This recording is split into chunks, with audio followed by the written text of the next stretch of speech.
Adrian rang me up over the winter and asked, he told me a little bit about the project and asked if I would like to be involved as the photographer.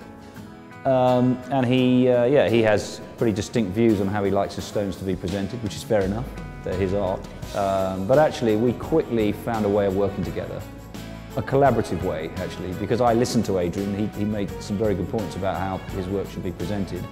And likewise I could bring to the table a whole bunch of, if you like, you know, my idea on how scenes should look, and photographic techniques that Adrian perhaps wasn't always necessarily familiar with. So I feel, and I hope he'd say the same, that actually we quickly found a collaborative way of working, which seemed to work really well.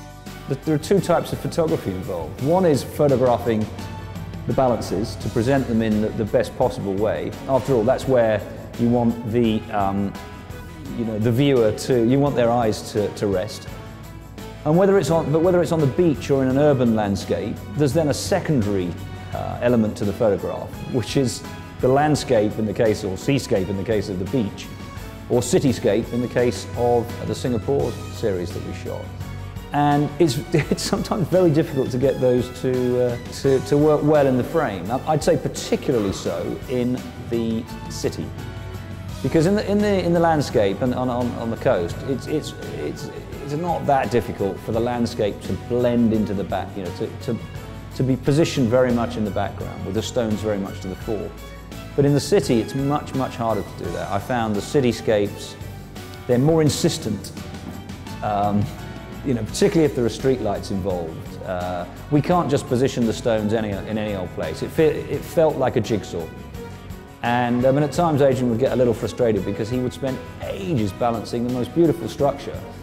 And when he finished, he'd be amazed that I hadn't actually got the camera in the right place. And there's two reasons for that. One, it takes ages to find the right place for the camera, you know, within the jigsaw. And two, when he's balancing, I can rarely, if ever, see the full structure, the full installation. So I can only vaguely set the camera up. He has to finish before I can really do that properly. And then there's quite a long process of moving the camera around, talking with Adrian about the shot, looking at the back of the camera to see how it looks. And you know, when we're doing that, sometimes the stones can fall off, as they do. You know, if the wind blows, the stones fall off and we have to start from scratch again. So, you know, it's a nice challenge to have because I love shooting cityscapes and I love shooting the stones, but I've had to work hard to marry the two.